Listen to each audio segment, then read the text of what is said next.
got a fantastic talk for you today. I can't tell you how pleased I am to welcome Hajar Tazi, who's a friend, a colleague, a part of WEAll, but is a fantastic ecosystem weaver, a storyteller, a systems transformation catalyst, who's really focused on planetary flourishing.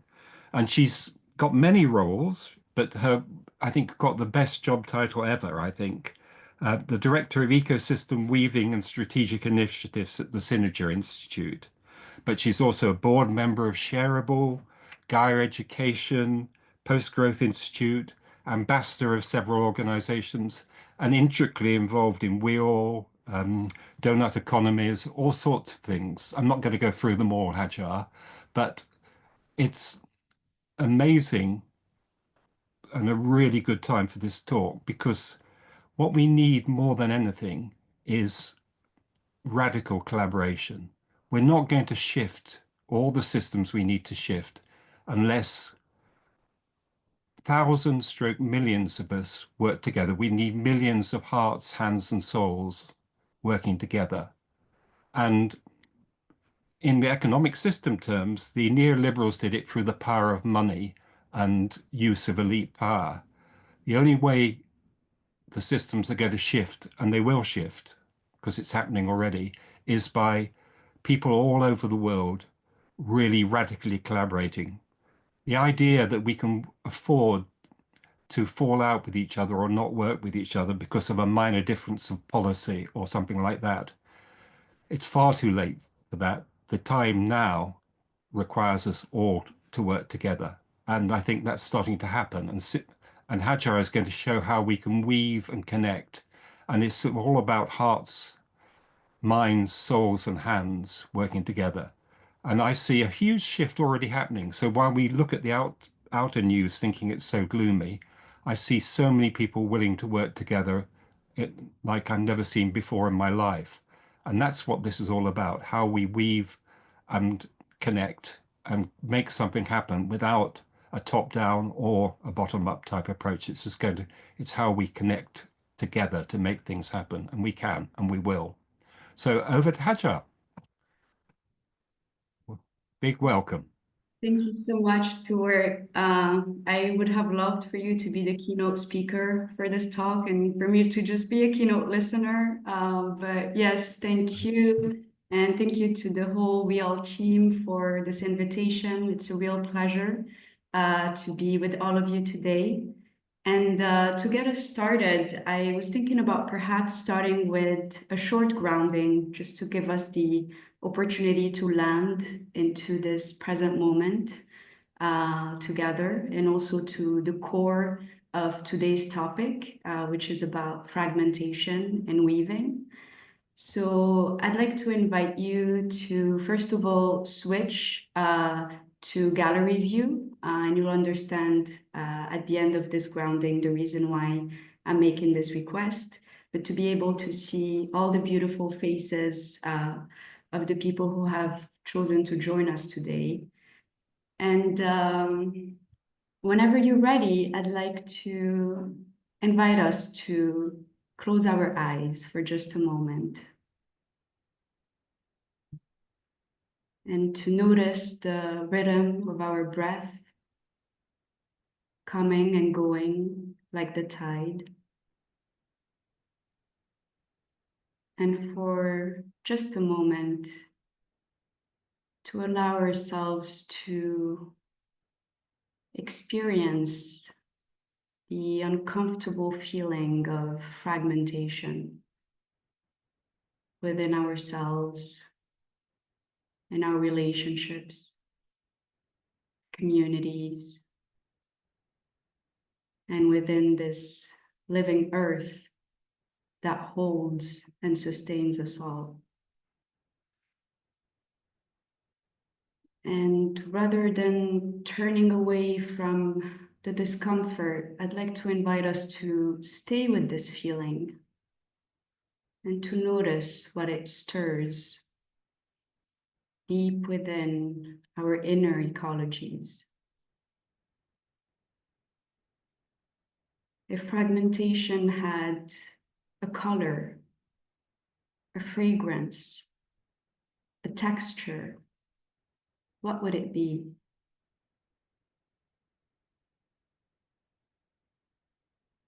And for a moment, we allow ourselves to witness the gaps, the frayed edges, the places where something vital and essential feels missing, broken, disintegrated, fragmented.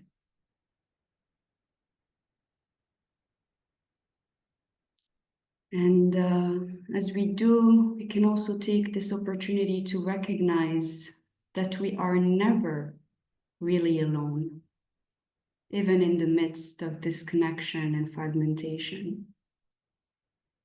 That we are always held by this moment, by each other, by the invisible threads that bind us to all life.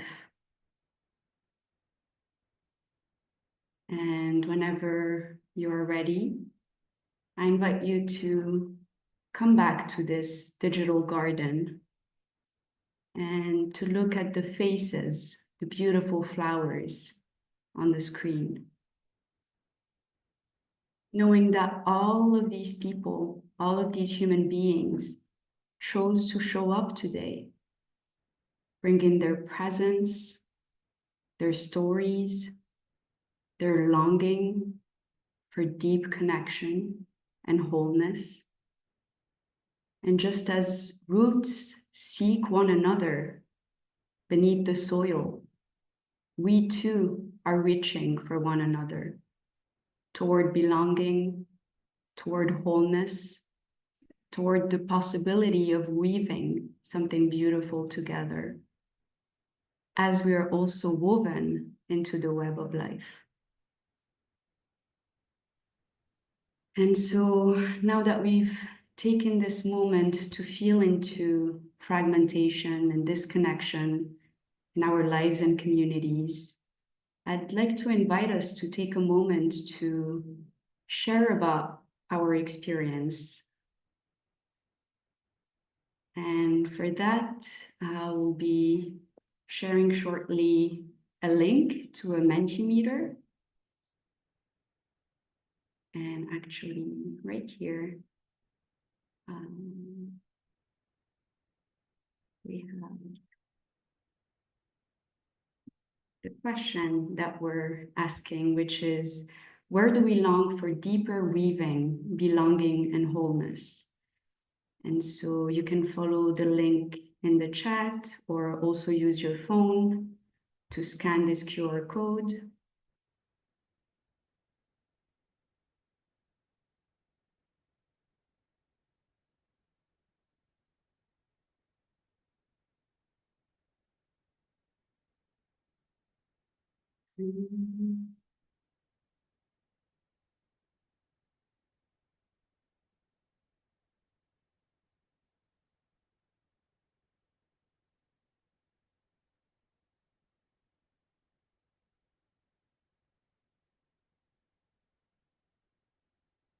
So we are longing for deeper weaving, belonging, and wholeness within our local communities, with nature, in our neighborhoods, in academia, politics, in our places and embodied lives everywhere. Earth, everywhere, in our relationships, most of all, in our universities, with people different from us ideologically, at work, all areas of life, in love, in this moment.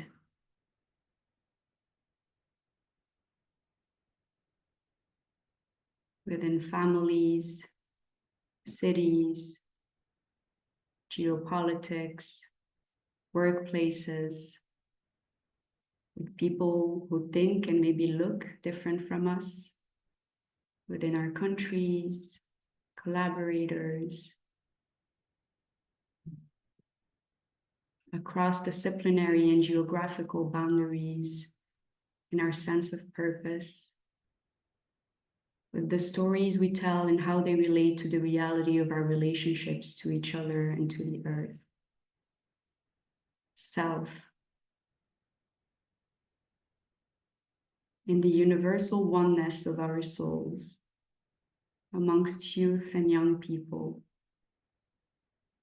across different and diverse human experiences and intentional communities. The universe, with the planet and all its beings. Body, heart, mind, spirit, what brings us purpose and fulfillment. Yeah, thank you all so much for sharing. It felt important to feel into this fragmentation together and this longing for wholeness and for belonging before talking about weaving itself. And I'll be sending the link to this Mentimeter in case you'd like to take another look at it after the end of the talk. But so the first chapter of this little storytelling journey I will take you on.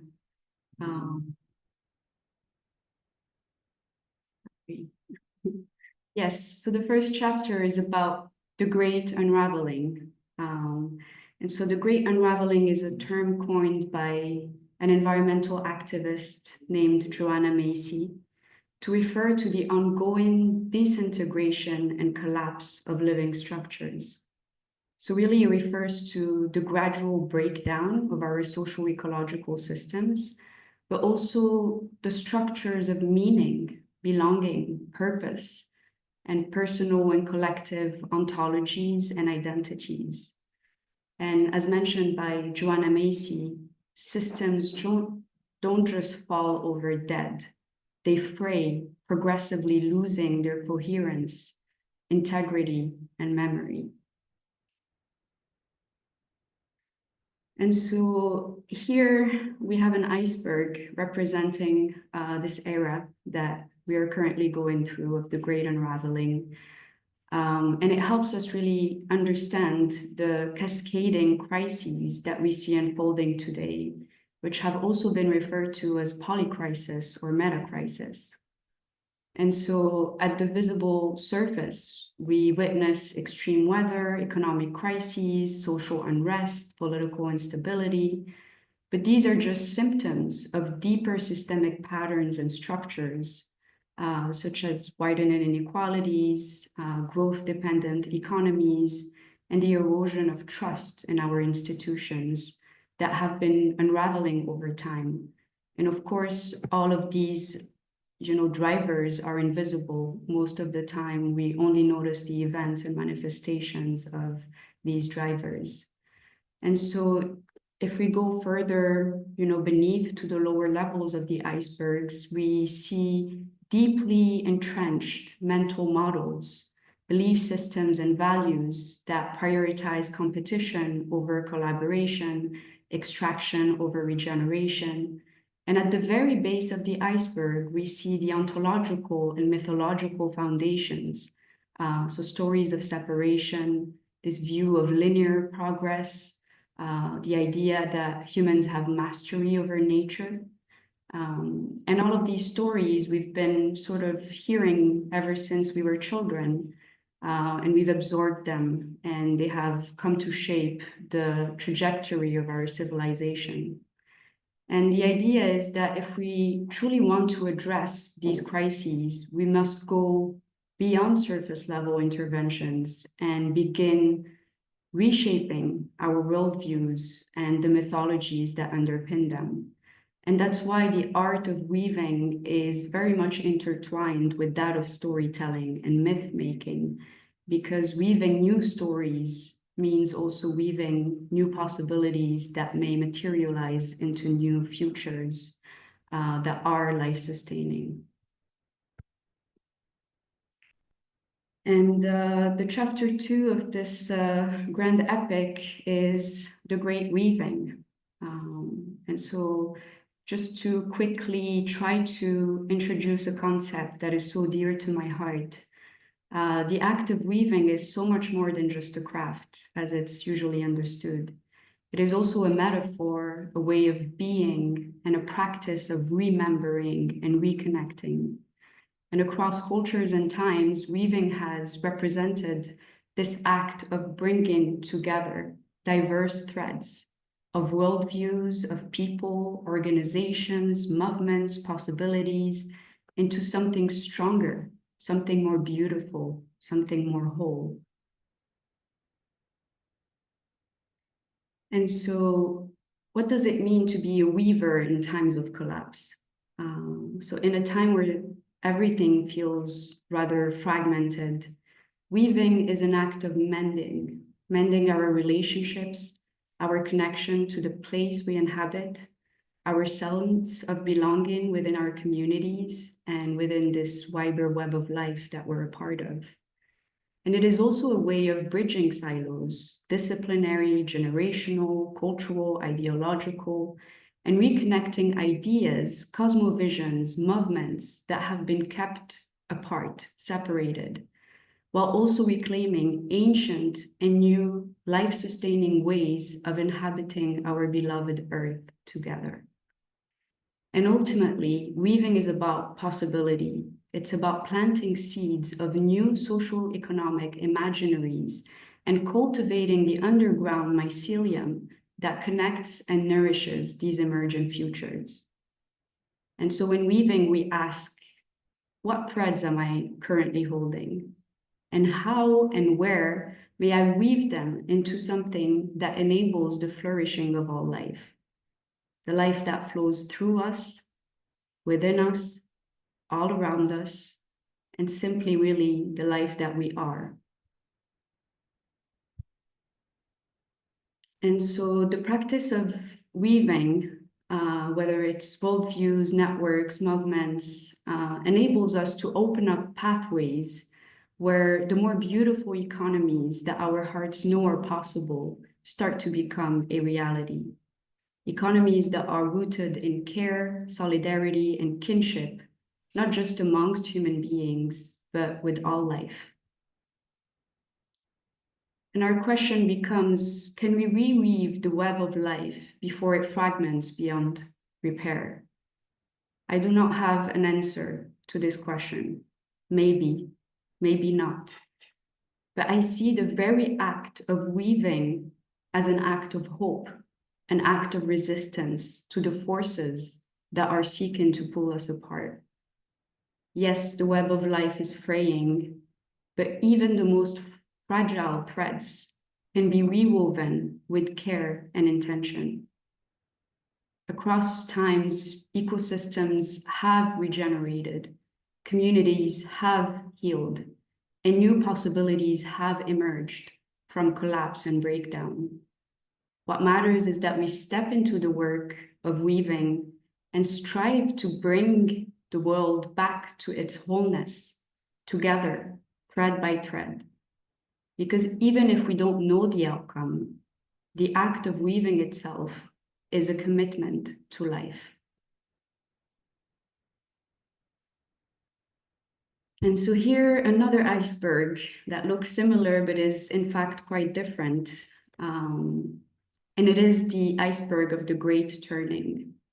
And if the previous one showed us the unraveling, the fragmentation, both its drivers and its manifestations and symptoms, this one invites us towards the more beautiful world our hearts know are possible, into regeneration, repair, and the reimagining of life-centered futures.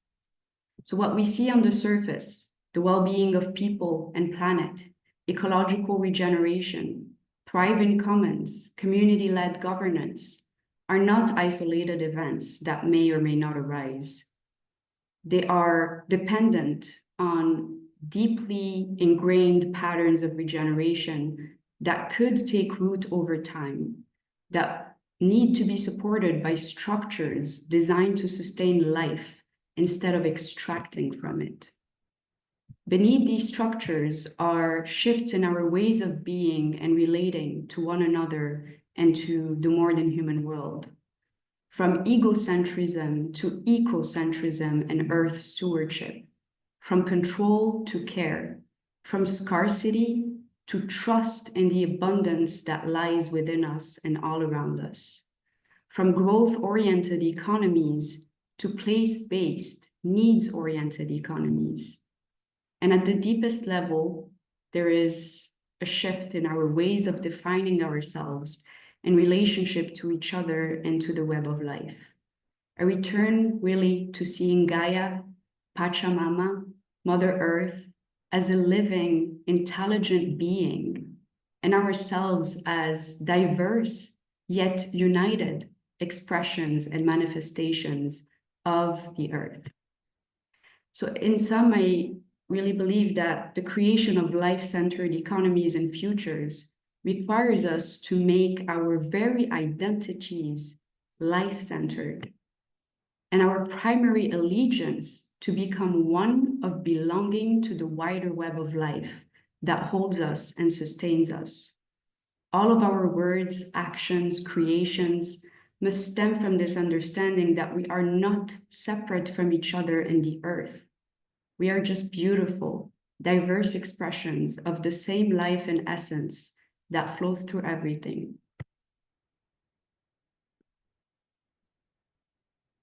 And this is my favorite quote from Arundhati Roy. Another world is not only possible, she is on her way. On a quiet day, I can hear her breathing. I'm pretty sure you can also hear her breathing. And I'm hoping that we can dive into all the different places and spaces where this new world has been breathing and has been starting to emerge. The great turning towards the more beautiful world our hearts know is possible is already happening. The question is, how do we become conscious weavers in this world? Thank you.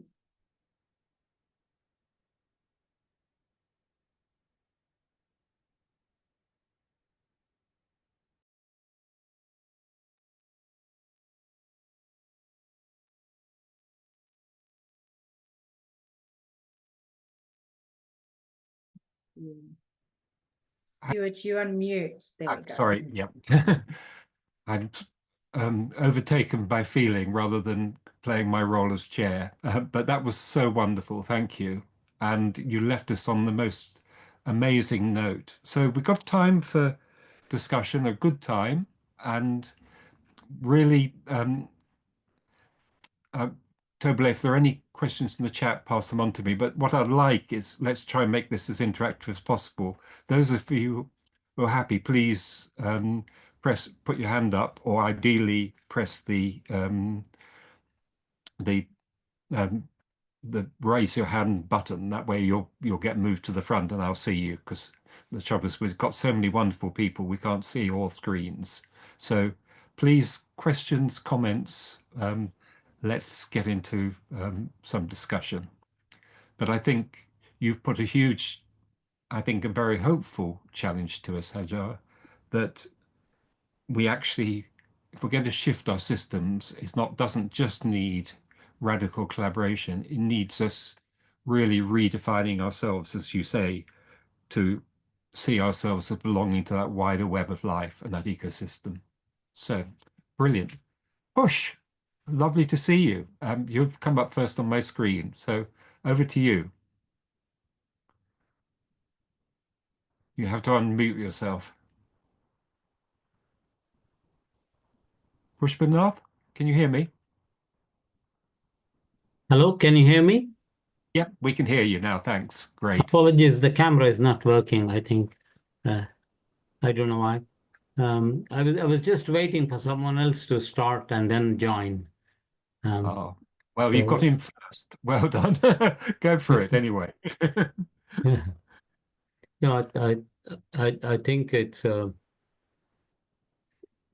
kind of immediately reconnected with something I was doing in the last 4 or 5 months in India, in South India, and I'm traveling actually looking at people doing weaving and handloom and handcraft and so on, and those communities, and they're pretty massive. One of the largest employers. So when Tobil sent me the weaving, and he immediately touched my heart, and listening to you moved me into that space, both mentally and spiritually as well. And it made me think about that connection. I'll tell about it in a few words, but before that, I agree there are great opportunities when we start to look for things. And I think particularly for me, I just turned 73 now, and I've been walking for climate justice since I was 57. I've now done about 45 million steps and met more than 1.2 million people. Wow. And Amazing. and it's not just to kind of say as a record, but what I was just then trying to link up to what you were saying. My first walk was propelled because I heard the terrifyingly battered and beaten and broken stories of women across the world by climate change, already living in poverty, structural poverty, historical poverty, causing the least to the problem but suffering most. But the one best thing I got from that is those women never gave up hope. It is their stories that actually triggered me to say, okay, let me do something. And in the spirit of Gandhi, I walked my first from Oxford to Copenhagen. But in Copenhagen, I said, okay, I have done my bit, but India did not sign up. So I decided to go back to India for 10 years. And there, I think in each one of them, the first walk was, the thread was coffee and the southern mountains, which most people in the world don't know. Older than Himalayan mountains are the ones which is regulating the monsoon in the country. India receives only 100 hours of rain in the whole year. So that is it. So that one built connection with 50,000 farmers who are all growing coffee and other crops. And my second walk was along the same mountain where the people grow tea and other crops, and along the sea. So while you were saying that, that's what these are my threads. And recently I walked from London to Glasgow, and where my link was with young people. I met about 5,000 students and young people, listening to their stories and recreating the stories. In Southern Africa, I walked the next year. This is where I wanted to say the clear thing is that 60% of the population in the world, in most of the, is under 30. Yep. And they're living here and now. And history has no relation to them. Both their struggles and their aspirations and dreams are here and now. So how are we going to connect to them in a way that they respond, that they are the owners of this, and we could actually support them in their journey? So that was the key lesson for me. And in the last 3-4 months in India, I traveled about 6,500 kilometers. I didn't walk all of that, but I did quite a bit of walk. And I met all this handloom, handcraft, and so on, because I was told that the power of this economy is about $1 trillion. India is only about $4 billion. Not just the money wise, but the number of people is massive. And so I started to capture the story. I call them the unreasonable transformers. Bernard Shaw's quotation: the reasonable person adopts to the world, and unreasonable person are the people who change the world. So I'm now putting together the whole of about 20 different people are there, and their stories together, and for the first time doing a book, which I never do before. So thank you. And I think now I can reuse all the nice words that you have given me, how to retell the stories. So that's Great. really what I wanted to say. And Thanks. we have to, I have to be a child. Luckily, I'm a grandfather now. I'm noticing my grandchildren and learning massively. Uh, So, and how to reach out to and how to tell the story. For me, it's a key thing, as you said, the weaving. And so I decided I will tell the story of the weaving, handloom, handcraft of these You unreasonable should connect with transformers. Hajar. Yeah. Push, thanks a lot. We're going to need to move on, but you're Sorry, not just a thank you. pilgrim. No, that's great. You're not just a pilgrim. You're also a weaver, and you should connect with Hajar and a storyteller. So that's really why it's lovely to hear your stories, and what you've done has been amazing. So do tell the story of the weavers and link it to Hajar's wider story. So brilliant. Great.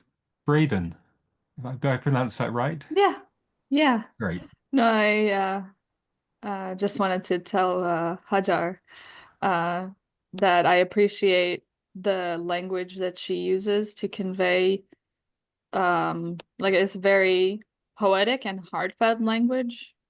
I know that one of the things that can be sort of like can be a fragmenting factor is the different words that we use to mean the same things. And the way that Hajar uses language to sort of reach past technical definitions and bring it into sentiments, I think is a very useful communicative tool and skill, just for reaching into people's hearts more so than their minds. So I just wanted to say that, like, as someone who is more of a technical person, I appreciate that the language and the use of that language. Wonderful. Thanks, Braden. And we can make sure people get the slides, can't we? Tobele, can we get it? Because they're wonderful slides if you're happy to share them, Hajar. Yeah, that would be great. Okay, Lizzie. Hi from Ireland. How are you getting on? That was wonderful. I particularly liked your iceberg as well, because we're so used to seeing it in the negative.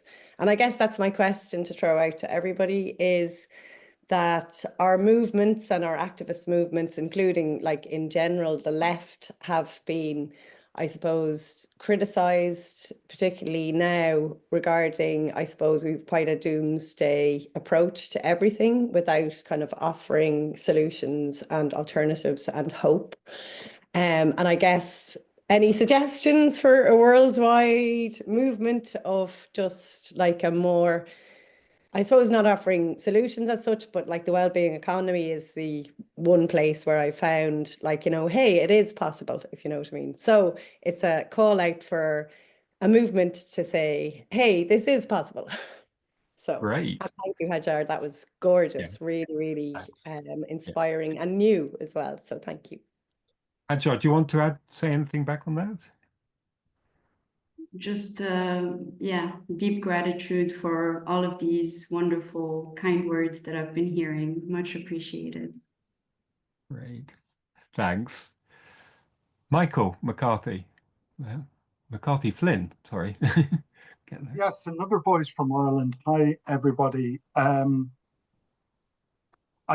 found this very helpful. Thank you, Hajar, and for everybody who organized this. I especially liked the piece at the start, which forced me to slow down and forced me to breathe. I was walking around the field with my dog, rushing back to my desk, and it taught me, or the reflection I would share is that this resonates deeply with me. You know, it makes perfect sense. And I think when people have a chance to slow down and think and really embrace this, it makes sense to a lot of people. I think a huge challenge is that we're also, I'm speaking from the global north, we're also busy. And because we're in crisis, we're all, and a lot of things is coming up, we're emotionally hyper sensitive. So we're reacting to things very quickly, and being able to carve out space for ourselves, mind allies, but even more importantly for people who can be potential allies, is quite difficult.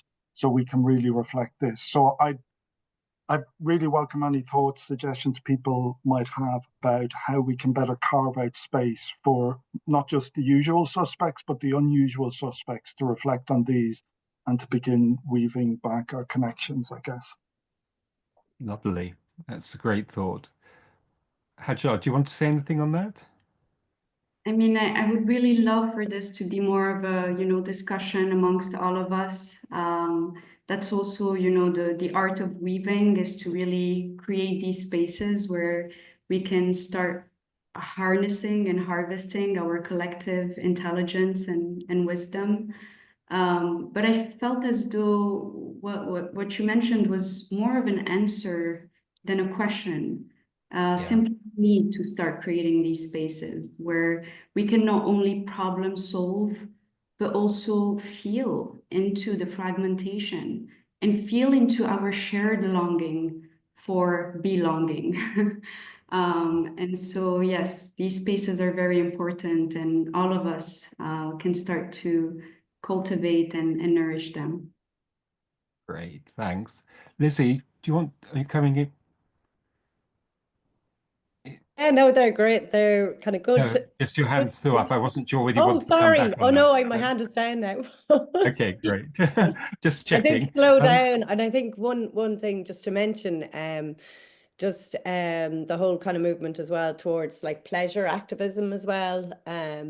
It's Andrea Marie Brown as well. There's a really nice space, I think, kind of speaking to what Michael was saying as well in Great. that, like, and that's very much about the third space and Good collective. wisdom from Alan. Thank you, you two. Brilliant.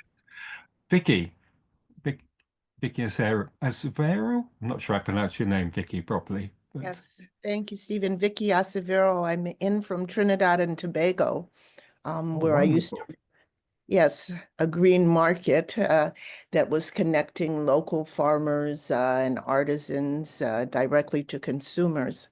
But I really want to thank Hajar for her great poetic language. I put my poem in the chat because of the word allegiance. And there are two things I want to talk about because at this point in time, yes, people are demanding our allegiance to certain ways of being. And we are in the process, many of us, of trying to resist those entrenched ways of being. So I find that the idea of allegiance is a very interesting one, allegiance to the earth, to the ecology of the earth, to our shared universal values. And I'm hoping that everybody on this chat knows about the Inner Development Goals and the effort that is being made by that group of people, the IDGs, who have said that without cultivating that inner consciousness and that intentionality, we cannot achieve the Sustainable Development Goals. So there is huge work for each of us to do, and at least we can do that. We can't necessarily make other people change, but we can change ourselves, and in so doing, we can be an example of the joy that that brings to us when we are kind and loving and caring about the earth. So thank you again, Hajar. Oh, thank you, Vicky. That's wonderful. And Hajar, amongst her many other things she does, is also an ambassador for the Inner Development Goals. So you've got an absolute convert, as you might imagine from what she said there. So that's brilliant. Hajar, I anything? also wanted to jump in there and Please say do, I've shared the YouTube channel link in the chat. So you'll see a lot of the different WEAll talks in there. So you'll see obviously the recording of this session there to share with friends and family and colleagues, but also our talk with the IDGs. Frederick from the IDGs did do a talk with us as well. So you can watch that there. Just wanted to sneak that in. Brilliant, totally. No, please look at that because I think that's absolutely at the heart of WEAll. It's both the inner and the outer coming together. So that's exactly what we're about. Itchel, I'm not sure I pronounced your name, Itchel Ruiz. That's Yeah, bad that's pronunciation. perfect. Please, over to you. Oh, yes. Well, first of all, thank you very much, Hajar. It was really inspiring. And I also love the concept that you brought to a very physical one to a metaphysical one, which is life and the world and the connection that we have. And I love it because we are suffering crisis of loneliness and isolation. So the fact that you make us remember that we are not alone, that we didn't reach this world alone. So why are we so focused on feeling alone or lonely? So I love that. And I also miss more this concept of we are connecting towards each other, not crashing. And that's what we do a lot. We go through our lives only thinking about what is inside us, if we're lucky, but we are not looking outside us, and that make us sometimes crash instead of connect when we find somebody that is a little bit different. So weaving is the gentle connection of just joining points. And that is also beautiful because it dismantles in a way sometimes this idea of you only belong to a one group. No, we connect to different groups. We are not in small islands. And for me, what I'm trying to do, like my point of changing the world, because I'm in tech. I'm in a part where there are so many things that you can do better. But one of them is creating the spaces for more diversity, women in tech and in general diversity. And my tool is exactly that, is storytelling. Because once we can tell who we are, people can listen and can understand who we are. So thank you so much for the entire session and all the metaphors. Oh, thanks so much. Kathy May. Thank you, Stuart, and thank you, Hajar, and WEAll as a whole. It's my great joy, Hajar, to be on a second call with you this week. So I feel very bathed in your beautiful and hugely grateful. I work with Climate Youth Resilience, and we are working with young people across the world in how in fact, we're enrolling 60 ambassadors to become ambassadors of inner-led change. And there are many questions around how we still have to use the language of the inner and the outer. And that in itself presents our first problematic. So I'm very curious to hear about how we weave and bridge so that our language actually really starts reflecting this world of togetherness and this world of returning to, and I don't even know if the word is the whole, because we have a lot of unwholesome, or not unwholesome, unwhole, which is part of this world as well. So not wanting to have global north notions of what wellness means. And so, yes, I think like everybody is calling for, it would be so wonderful to know how we create this web of all of these diamonds that are looking in the same direction at wanting to weave together this world that we already are making. And so I'm interested in the practical questions of how we move forward together. Thank you so much. Kathy, that's a wonderful challenge. Hajar, would you like to say anything on that? It is also, a question that is very much alive within me. How do we speak about inner change without reinforcing this arbitrary boundary between the inner and the outer, which has gotten us here in the first place? So instead of answering, I am just going to live the question and let the answer emerge at the right time, as WEAll suggests. Thanks. I'm conscious of time, and now quite a lot more people put their hands up. Let's try and take a couple of comments. So I'm afraid I'm going to ask everybody to keep a bit short. We could go on, I suspect, for several hours, and I wish we had them. But Teresa and then Mercedes. Go fairly quickly for each of Teresa first and then Mercedes. Let's go. Let's get some comments from each of you too, please. Hello, everyone. I'm calling in from Medellin, Colombia. I apologize. I'm having issues with my camera. Hajar, I just want to first say thank you for your beautiful share. I think as a lot of other people have said, I think it's really important the way that we frame. And I think, like what you were saying, this poetic language that we can use can help us connect to something that is bigger than perhaps strategies, methodologies that we're accustomed to and systems change. For me, I'm a Latin American brand designer and business consultant, but everything that I do is viewed through Latin American imaginaries that connect with mythologies, cosmologies. And the weaving made me think a lot about three of the Andean life principles that are Yachai, Yankai, and Munai. And Yachai is the mind intellect, it's the reasoning. Yankai is the body action. And Munai is love, but it's not love from the romantic perspective that we often think of. It's kind of like for the collective. So I think this makes me think a lot about these other ancestral wisdom framings that we can start to also integrate into this work to understand that there's also something much greater than we as individuals. So thank you for letting me share. Yeah, that's beautiful. Thank you so much, Teresa. Mercedes? Hi.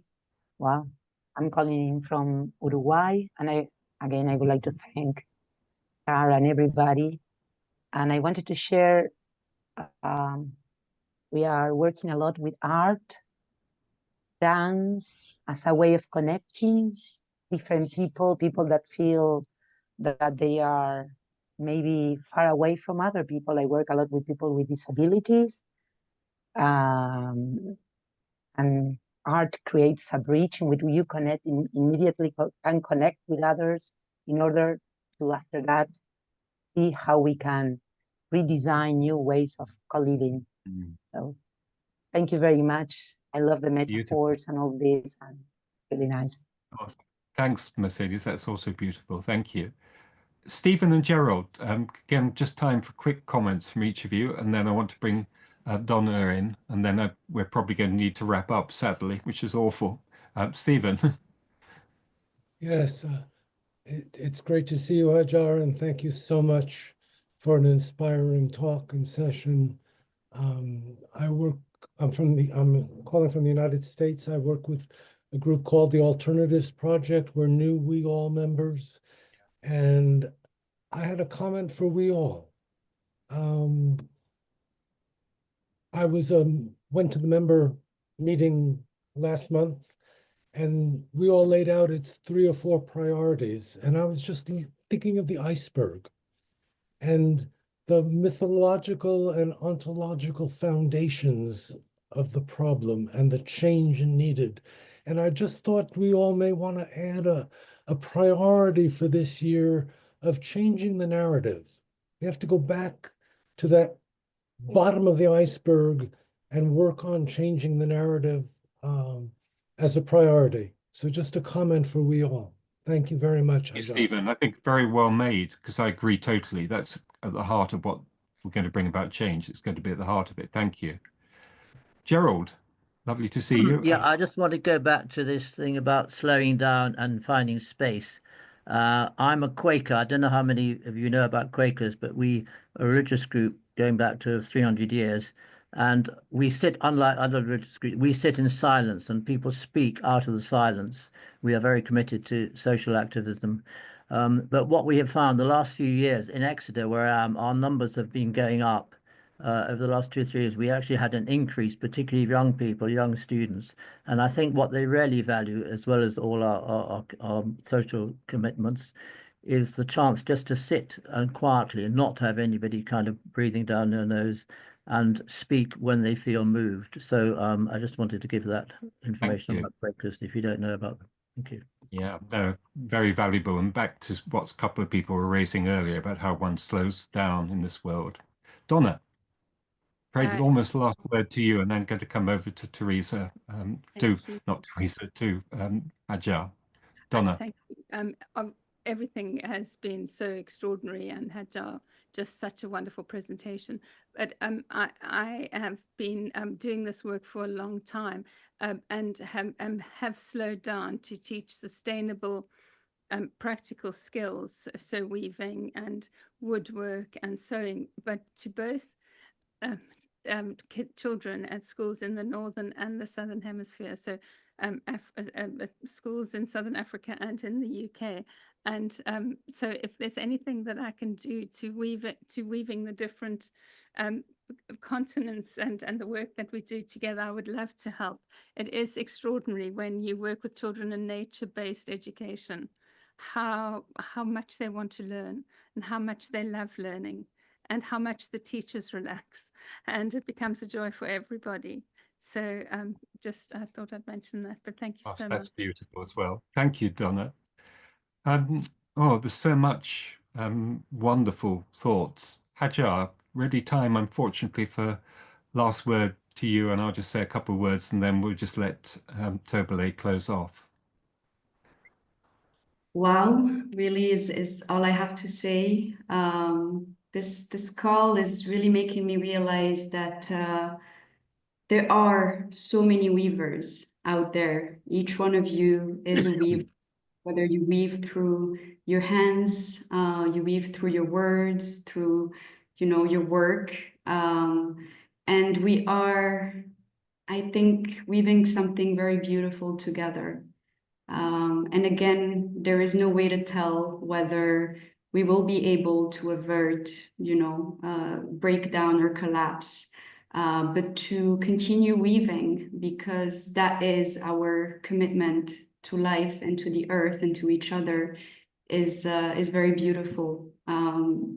Each one of you has tremendously inspired me, whether you've shared orally or through the chat, and I really thank you from the bottom of my heart for that. Well, Hajar, thank you from the bottom of my heart as well, because I think what you've done so beautifully is give us hope. We know you've spelt out what we all in this world need to do, which is to keep weaving, to keep connecting. And the only bit I would add is what Teresa and other people have talked about. It seems to me we've got all the things of mind, of stillness. Well, those are absolutely fundamental. I agree with everything people have said. But I think the ingredient that will also bring about the change we all need is love. And I think that love, as Teresa spelt out, is not that non-romantic love, is exactly what we've all got to demonstrate if we're going to make the changes we need. And I'm sitting here as an older person now, oddly, despite everything I listen to, I'm actually feeling hopeful. Exactly these sort of sessions, but I see this connection right across the world of people saying, we're not going to wait for the politicians, we're going to do it together. And together we can do this. And Hajar has shown us the way. So thank you so much. And love to all of you, and thanks. And Tobele, over to you. Yes, thank you, Stuart, and thank you, Hajar. I am also just eternally grateful for the both of you. I would encourage this audience to keep connected with Stuart and Hajar, because they are working on many more things that will be revealed hopefully soon around these themes of weaving and movements. So if you haven't shared your details in the chat, Hajar and Stuart, please do share how this community can get in touch with you, because I also, being involved in so many networks and economic systems change, we really do need to come together. And I keep saying in my messaging, embrace the plurality, embrace the fact that we have these beautiful differences, but the fact that we are working towards the same thing, which is social justice on a healthy planet. So I'm popping my details as well in the chat, just so if you are working on economic systems change, and if this is something that you are really interested in and you're working on it on a daily basis or thinking about this, you might be a professor, or you might be a student, whatever it might be, we'd love you to become a member of WEAll. So I've popped the details in the chat, the link, which has got the form that you can apply with, or just my email address, and you can pop me an email directly. But to the wider community, this is happening every single month. So these WEAll Talks will be happening again in March, April, May, and we have some great topics ahead. If you saw my YouTube link, hopefully you got the right one, you'll see the ones that we've done in the past. And of course, the recording from today will be shared there as well. So I do encourage you to subscribe to the Wellbeing Economy Alliance on YouTube so that you can keep updated with the talks to come. Yeah, that's it from my side. Thank you to everybody, and also you. thanks to Mathilde as well, and thanks to all of you. Yes, go well. thank you so Bye. much, Matilda. I really appreciate you. Bye, everybody. Bye. Hopefully see you next month. Bye bye. Thank you. Bye bye. Bye. Bye.